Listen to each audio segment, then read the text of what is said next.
first, there's a little revolt happening right here in Australia against banks asking customers why they want to withdraw their own money. Now, we've long known that banks are required to report cash transactions, deposits or withdrawals of over $10,000, but some banks have taken it upon themselves to ask about much smaller transactions. They want to know why you are accessing your own funds via cash withdrawals.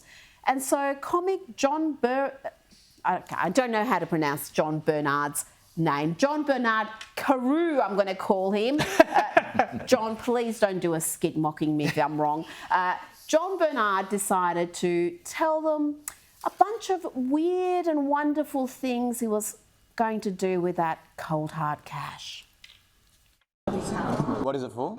My missus thinks I cheated on her last week. She's doing my head in, so I need to give her some cash and a necklace. She doesn't like flowers, she just likes designer handbags and No worries. I don't know why it's important for the bank to know. It's money. I have to ask. There's a bleaching package, and yeah, they say you can make it up to 3 shades lighter. Drugs, the devil's lettuce, you would know. That's what you want me to put, John Bernard? I don't deal it personally. I just connect people together. Whatever you do, it's your business. What's the money for? Yeah. Does it matter? We need to ask customer why. I need it for steroids. Summer's coming up, Stereosonic festivals. I need a shred for summer. I mean, if you must know, I'm transitioning to be a woman, so I have to pay for the surgery. It's an expensive surgery. It's not covered on the Medicare. Now that video did go viral. It was shared by all sorts of high-profile folk, including Andrew Bogut and Jordan Peterson. And so now we have part 2. You'd think the banks would have learnt already. No. Can't I just take out my money? No, we won't be able to do the money out today. You need to buy her what, sorry? I need to buy my girlfriend a new set of She's thinking D's or E's. I said C's are fine. What do you reckon, C's are fine? I don't know. I'm just leaving my wife.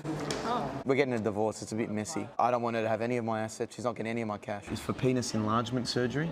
So it's a pretty serious procedure. I'm not really confident in my package, I'm sure you'd know. So I just need the cash. I got a sick gambling addiction. So that's why you want to block the money? Yeah. The money's probably going to go straight in the machines. I want to donate it to Ukraine.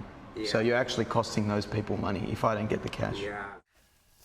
Now to Victoria, and things are going well down there. The state that's too broke to put on the Commonwealth Games is, well, more broke than you think. Yes, debt-riddled Victoria is in such a perilous state that Moody's, one of the world's big 3 ratings agencies, has forecast the state's total debt will hit $226 billion by 2026-27, putting Victoria's credit rating at even greater risk. And Victoria is already the worst rated state in the country, even behind South Australia. Can you believe that? Behind South Australia?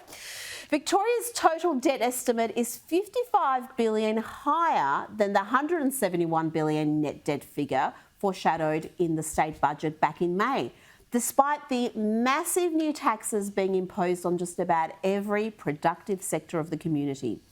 Meanwhile, the Dan Andrews government, which is striking a treaty with the Indigenous population with the full support of the Victorian Liberals, well, they're busy causing further racial division. This week we learned a Labor government-led parliamentary inquiry is recommending native duck hunting be outlawed, but with one exception.